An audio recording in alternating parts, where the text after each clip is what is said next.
I'm Taryn with Sowing the City. Welcome back to my channel. So I finally have a new garden tour video for you.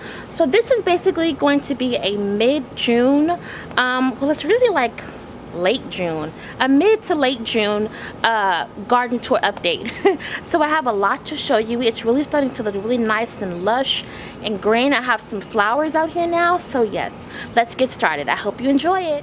So if you can look at this bed, you can see that these sweet potato vines are really starting to grow and get longer and longer. Eventually, when the season starts to when we start to get later into the season, these vines are going to come all the way down here and just flow down here. And then I might even have to pick some of them out of the ground, because it's so cool. When these vines touch the ground too long, they might root themselves in the ground. So technically, I could grow sweet potatoes in this soil, even though it's probably too hard. But anyway, I'm really looking forward to that. And you can see though, something is picking at my sweet potato greens. I think these are edible, by the way. But something is picking at them, and I want to handle it in the most organic way as I can. So I normally just use some organic soap and water spray and just spray all over here. It's not that serious because I don't really have to eat the greens. I want the potatoes in the soil. So that is something that I'm looking out for. But overall, it's looking very well, and I am excited for it to just grow and come all the way down here so that we can have beautiful, nice, long sweet potato vines. When it comes to sweet potatoes, you'll know that they are ready when those vines that I just showed you start to like wilt and turn brown and kind of die off. So that's when you'll know that they're ready. And also, it takes exactly 3 months for sweet potatoes to even get ready anyway. So if it hasn't been 3 months, they're probably not ready. Wow, so look at this bed right here. Look at this bed. It just looks like an absolute jungle right here. I can't even lie. Look at this. Whoa, a tomato jungle. Look at this. I'm really happy about this bed because I have 2 beds that are full of tomatoes that I started inside of my house in the winter time, and I thought that they wouldn't do as great because I think I mentioned this before. I had accidentally taken my tomatoes out of my house in the protected, area, and I just brought it right outside, and you shouldn't do that. You should always make sure, I forgot the word for it. It's like when you slowly introduce your plants outside. There's a word for it. Hopefully someone can know and put it in the comments, but I didn't do that. And so they were kind of struggling a bit in the beginning, but now, as you can see, they're looking beautiful and full and lush. And I think we put only about 4 plants in this bed. I think it's only 4 plants in this bed. They're just really big. Like, it's one right here. This is one right here. There's one, you can't see it, but like right there. And then there's one right in front of it. Now, there might be one right here too. Okay, I lied. So it's 1, 2, 3, and then 2 in the front. So yeah, so it all looks really, really good, really big. I did not think these tomatoes would get so big. Like, I didn't think each one would get so big. I don't know, and I said this every year, I'm not gonna put them too close together and then I do this. But you can see I am starting to get a few tomatoes on here. So you can see that one right there. Let me see if I could get a close-up of that. There we go. Look at those. Look at those. I think that's one of like the what is it called? Oh, it's a purple variety. I'll put it on the screen. It's a purple variety, and I think that's what that one is. One of the darker purple varieties. They're supposed to be savory. You can see a little color coming in on it, so I think that's what that one is. This plant is so huge I can barely see in it, but I know there's some. You can see like that small one right there, but there's bigger ones on here. There's one down there. There's a few down there. See? I'm not sure what variety this is yet. I gotta do my research. Oh, and then you could see, now this one I'm probably gonna have to, like, my dad's probably going to have to, my dad is probably going to have to tie this up because it's kind of leaning on the ground. That's what happens when your plants get so big. But you can see a few tomatoes right there. Right there. Not sure what variety that is either. Now listen, I did try and label, but you know how it is, things happen and the labels got kind of mismatched, so I'm not sure. But I know these are all beefsteak varieties. But yeah, we're gonna get that one off the ground. I don't want it to fall on the ground. I don't know how that happened. We'll figure that out. But that's that bed. So now we're gonna move on to this bed. Yes, we did have some issues with one plant in this bed, and that is, it was this plant right here. You can see some of the vines that kind of droopy. That's because this plant right here had gotten so large that it kind of fell over, and so I think half of the plant was kind of dying off, but my dad saved it. And he I don't know if you could see, but he put some, I don't know if you could see it, he basically kind of like tied the plant up. You can kind of see it right there, so that it could just stay upright and not fall over. So that did save the plant. I'm sure some of it, like some of the vines, will look a little droopy, but I do think he saved the plant overall. And I know you're probably thinking, why do you need this plant when you have this whole bed? You have this whole bed full of tomato plants. I think we actually have 6 in this bed. I know it's ridiculous. I understand it is ridiculous. I did not think they would get so big. I can't even walk through there. Ridiculous. But that's what we have right here, okay? We have just a huge bed full of tomatoes, and I did want to save this plant, so thank you, Daddy, for saving it. Again, I don't know what variety in particular each of these are, but I do know they are all beefsteak varieties. Okay, and some of them do have a beautiful color to them. I forgot the name. It's like purple something. And Paul Robeson and all that kind of stuff. Anyway, beefsteak tomatoes, really pretty. I do know that. And you can see a few tomatoes right there. Look at these. Aren't they beautiful? Beautiful. Oh, so pretty. So I want to give you another look of these 2 tomato field beds right here. Just look at this. It's like literally a mini jungle.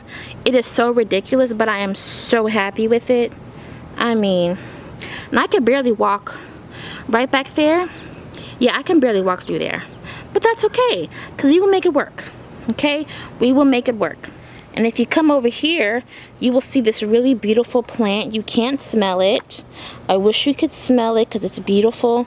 It's basil. This is holy basil, also known as tulsi. If you don't know, basil and tomatoes are companion plants.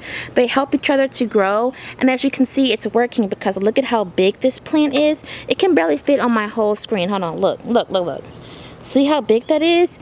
And see how big these are? Yeah, they really go together. Really happy about that. So as you can see right here, this is another bed. This is a smaller, these 2 beds are the same size and the same type. These are made of metal. My other beds are wood, but these are metal. I like the idea of having metal better. Anyway, this bed is my dad's bed, and when I say my dad's bed, I mean he decided exactly what he wanted to put in this bed, and he did it. So he planted some things in here that don't necessarily go together, but it's okay because it's his bed. So you see a tomato plant right here, 2 pepper plants, different varieties. One is a jalapeno and one is a bell pepper. Not sure like what variety as in what color it is. It takes bell peppers a while to turn color, so I just know bell pepper, jalapeno pepper, 2 tomatoes. Okay, and they're doing really well, I think. Doing really well. We have a cage here, but a part of it can't fit in the cage. You know, it is what it is. But you do see a little tomato in here as well. See some tomatoes. So pretty. So pretty. So my dad will be getting some tomatoes soon. So this is one of my favorite beds because of the flowers that are in this bed. I was shocked at how beautiful these flowers are and how big they've gotten. I think they might be getting like too big. Like I don't want them to block the plant right here. Anyway, let me tell you about this bed. So this bed right here was supposed to be my squash bed. My zucchini and my squash. I had like 2 zucchinis and 2 yellow squash. I had to rip those zucchini and squash out of this bed because I didn't even get one harvest, and the plants were getting attacked. It was horrible, and I could have fought back, but I just didn't have the energy. And I told myself, but yeah, I just didn't have the energy to fight back against those squash beetles, vine borers. So I just took the squash out and I put in some green beans. That's something that is really easy to grow, and it's not very difficult to grow. So that's what I did in this bed, and you'll see the green beans are doing really well. I have 4 plants and 3 of them are doing really well. The 4th is doing well, but it's growing at a slower pace. But I'm still happy, so let's look at it. So you can see right here, this is one of my green bean plants, and these are the Blue Lake pole beans, and you can tell that it's a pole bean because, as you can see here, it is wrapping around this little pole. Well, it's not like a pole, it's like a it's just something that we put on the bed so that we can put mesh around it if we ever needed to. But it's wrapping itself around this right here, which is just so cool. I love to see that. And it is getting bigger. The plant is getting bigger. And like I said, I was getting worried because look at how big this nasturtium plant is. This is called a nasturtium plant. And it's gotten so big. I'm like, oh, I hope it's not, you know, hurting my green bean. But I think they're helping each other out. You know, I think they are helping each other to get healthy. So I'm happy about that. And if you go over here, you can see another Blue Lake green bean plant. This one is not wrapped around the pole yet, but I think it will be soon. And more nasturtiums. So yeah, I'm excited to see this get even bigger. Oh, you know what? This could wrap more so around. Look, look, look. Look, this vine was trying to wrap around the nasturtium, and it needs to wrap around here. Yes, yes, see? Perfect. Perfect. So happy about that. So soon that'll wrap around the pole as well, and we'll get some green beans. And then I have another one back there as well, and I might check that one and make sure that the vine is going in the right direction. So yeah, I also have another green bean plant that's right there, but it's much smaller. So I might not even worry about that one because I do have these 3 that are doing well. And these nasturtiums are edible, so I always wondered if I wanted to make something with these nasturtiums, and like if so, what would I make with it? Because you can eat them. They are edible. They are very edible and just oh so pretty. Okay, now look at this bed right here. Look at this. Hold on. Let's do a slow motion reveal. Slow motion. Slow motion. Wow. Yeah. Wow. Where do I begin? Okay, there's a lot going on with this bed. So, I have a lot of volunteer plants in this bed. Okay, specifically like 5 or 6. This being one of them. So this needs to be harvested. I will harvest this tomorrow, okay? I thought I would have it harvested by now, but I didn't. Anyway, this is a mustard green. I did grow mustard greens in this bed this past falls and slash winter, but I didn't think that I would have a mustard green just pop out in the middle of spring. But I did, so that was a shock. It looks so healthy. I didn't think they could grow in this type of heat, but it is, and I'm going to harvest it tomorrow though because it is getting really hot, and I don't want it to like bolt or anything. So yeah, but wow, I mean, yeah. And then, okay, you can barely see it right there. Ugh, Lord have mercy. Anyway, that is a zinnia. That is a pink zinnia. Okay, I don't know how this got here. I have no idea. Okay, I did plant zinnias in my garden, but I planted zinnias all the way. You can't even see it. You can't even see it. I planted a zinnia plant all the way over there, and that like by the fence last summer. I planted them all by the fence last summer, and somehow it's now over here. So yeah, and I have more zinnia plants that haven't actually blossomed yet over in that end of the bed, which I'll show you later. But another volunteer plant that I have is this sunflower. Wow, this sunflower is huge. This sunflower is absolutely huge. it's just huge, and I'm shocked by how big it is. Yeah, I don't even know what to say. I don't know what to say. I heard volunteer plants do better somehow, but I never really believed that until now, because this is I didn't plant this, and it's the tallest sunflower I've ever seen in my life. And I'm wondering if I'm gonna have to tie it up at some point so it doesn't fall over, because I don't want it to fall over. But yeah, gorgeous. And if we go on this side of the bed, you can see there's more nasturtiums. Look at how beautiful these nasturtiums are. Oh my goodness, they are just lovely. Whoa, whoa, just so pretty. And you can see that I have something else mixed into this bed alongside the crazy mess of nasturtiums, sunflower, and zinnias. I also have cucumbers in this bed. Yes, I have cucumbers in this bed. So I have 1 cucumber plant, 2 cucumber plant, 3 and 4, and that's a zinnia right there that I just told you about. It is like a jungle over here, not even kidding you. I honestly I wasn't expecting to have a sunflower right here, a mustard green, a bunch of, what is that? Is that a marigold? I didn't even realize that. I think that's a marigold right there. Zinnias, my goodness. But there's also some cucumbers in this bed, okay? Trying to survive amongst the nasturtiums. Anyway, nasturtiums and cucumbers are really good together because nasturtiums work as like a companion plant, so that's good. And this cucumber is doing so well. It's vining, it's going to go everywhere. I think my dad is going to try to put up some type of trellis, something right here.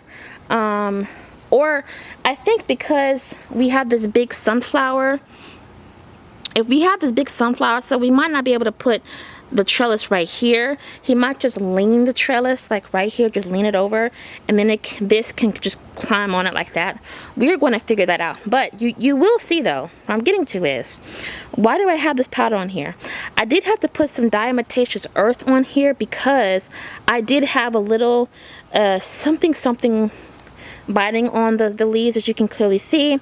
So I said, I don't know if it's a cucumber beetle or what, so I'm just staying ahead of it. Yeah, I'm just staying ahead of it. But yeah, so there's a lot going on. We will be able to put a trellis on this side, so that we can get the tomato plants staying over here and the cucumber crawling up the trellis and not on the tomato plants. I know it's a mess. I know. I digress. So right here you can see the peach trees. Yay! So this peach tree still has some peaches on it, but that peach tree was harvested, and I posted a little video on my shorts where you can see that we made peach cobbler, my mom and I. So that's what we did with that one. But when we harvest these, I will go ahead and post us making peach cobbler as well, so you can see like a full-length video. But yeah, so we still have some peaches that need to be, well, I don't think they're ready to be harvested yet. Not ready to be harvested at this point, but hopefully they will be ready soon and we can make peach cobbler again, and I can show you in a full-length video. Yep.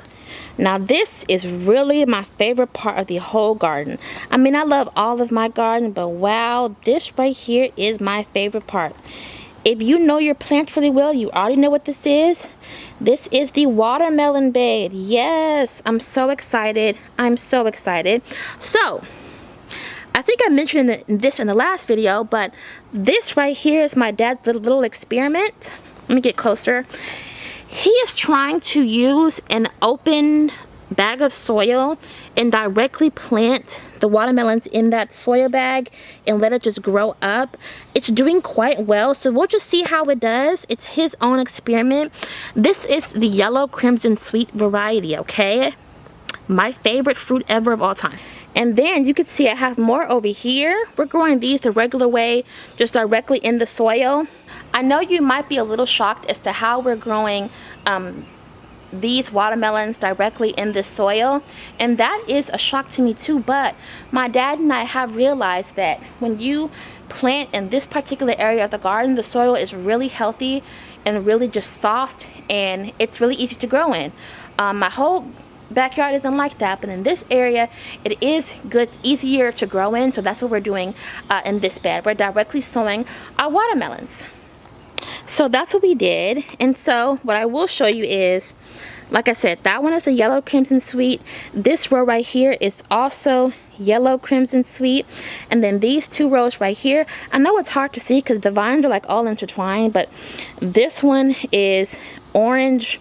I never pronounce it right. It's an orange variety of watermelon, and this is also an orange variety of watermelon, but they're like two different varieties. I think one is like tastes like sherbet, and the other one is sweet, but it doesn't taste as sweet. So 2 rows of yellow meat and 2 rows of orange flesh, and I'm so excited.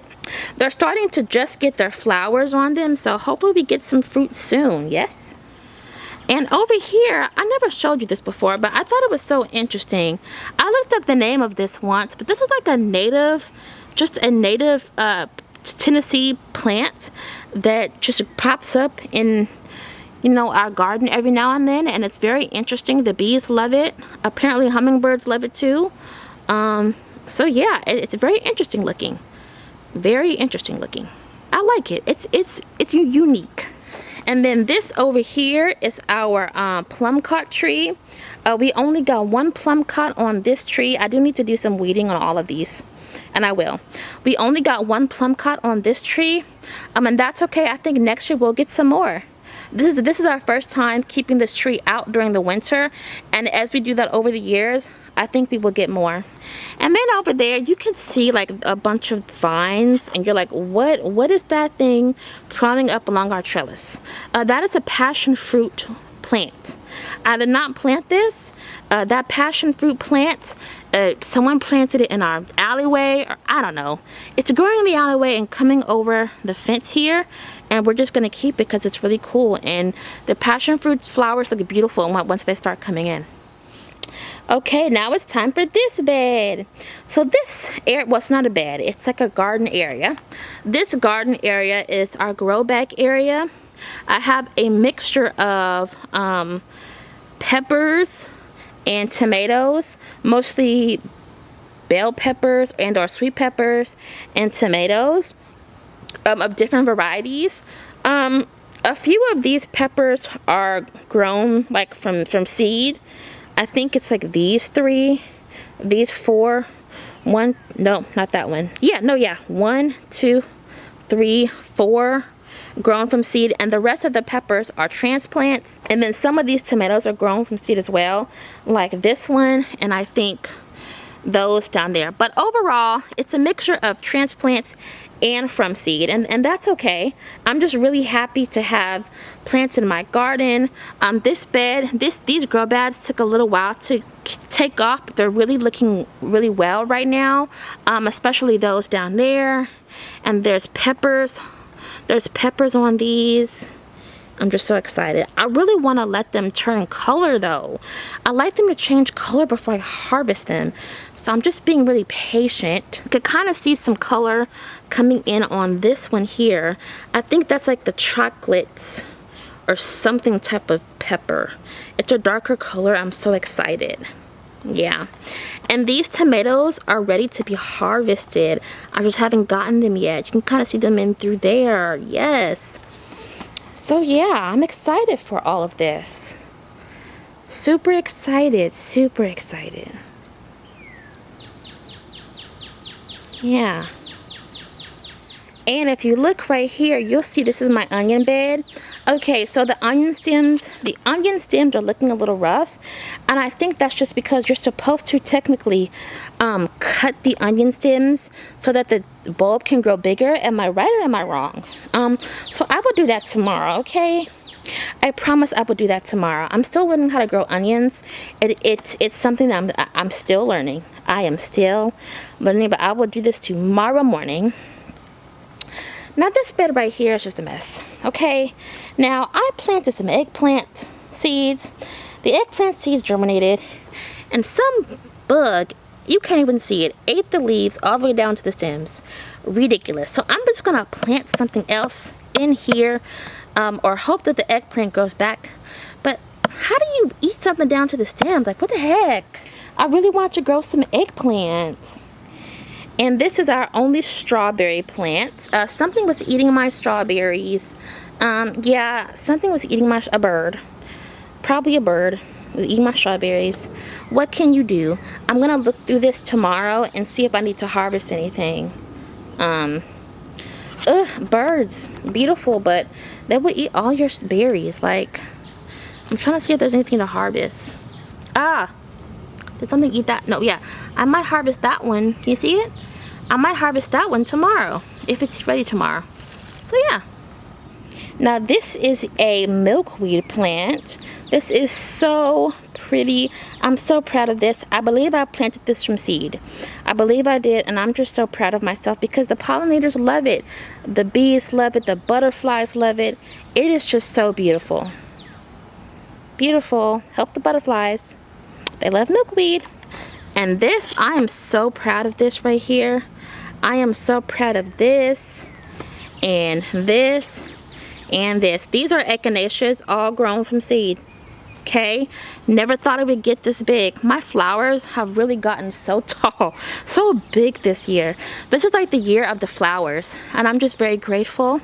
I'm so very grateful. So yeah, they're doing really well. I know some people like to take the flowers and make echinacea tea, and I may do that, but I will be honest, I'm growing these. Oh, you can see the bee right there.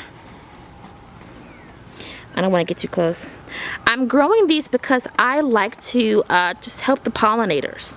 That's why I'm growing these. I like to help the pollinators, so I probably will let the flowers do what they do and not even bother them. But I also have some herbs mixed. Well, echinacea is technically an herb, but I have more herbs mixed in between here. I have sage, a dill that is going to seed. I guess it's too hot for dill. Please excuse that noise in the background. I guess it's too hot for dill. I don't know. Okay, I'm not sure what that is, but I will put that on the screen. As well as that. I think these two are the same plants, but I don't know what it is. Maybe basil, don't know. More echinacea. So pretty. I think this is lemon balm or oregano. Not sure. I'll put that on the screen as well. And I know this is basil. This is purple basil. Purple basil. Now look at my pear tree right here.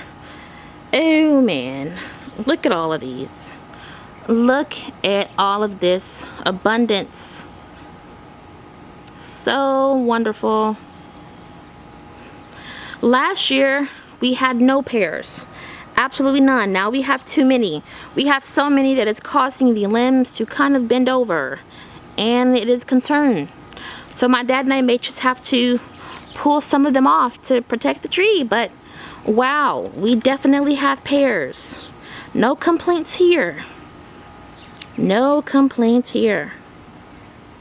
We will be making some type of desserts with our pears. I don't know what. A pear pie? Is that a thing? Yeah. So pretty. Now let's go over here. So there's not much going on over here. I put some seeds in these cinder blocks. These are going to be a mixture of zinnias and marigolds. I put like one and then a space. So it's like 1, 1, 1, 1. They have all germinated. You can't tell, they're so small. And then I have this right here. This is just an extra bell pepper that I have. And then I have these tomatoes that they finally germinated and are growing. These two really shouldn't be next to each other, but I'm trying to see which one's the healthiest, and then I'll take out the other one because I don't need them right next to each other. But they are sun gold tomato, and then this one is the super sweet 100 tomato. Yeah, so it's a lot of seeds, a lot of seedlings. Whichever ones are the healthiest, I'll keep and take out the rest and thin them out. And this right here is my okra. I think I may have to take out this sunflower plant because I'm wondering if this sunflower plant is in the way of my okra? Like, is it keeping it from getting like a lot of sunlight? Because these have stayed pretty much the same height for a while now. So I'm wondering, well, they're kind of growing. I feel like they can grow faster, so I think I might have to take, as beautiful as this plant is, I might have to take this one out. Ooh. Okay, y'all, that was the video. I hope you thoroughly enjoyed it. It was a long video, but I have a lot going on in the garden and I want you to see. So yeah, I hope you thoroughly enjoyed this video. Of course, I will be doing more garden tours throughout this garden season. I may start doing them like once a week. I don't know. What do you think? Should I do them like every other week or once a week? Let me know. I'll also have more recipe videos coming up for you. And I'm trying to get a website up for you so that I can have like garden tips and recipes on my website for you. So I'm trying. Getting a website together is a lot of work, but I'm gonna get it done for you, okay? So that's it. That's all that I have for you today. And don't forget, no matter how stressful your day is, remember, just keep sowing. Bye.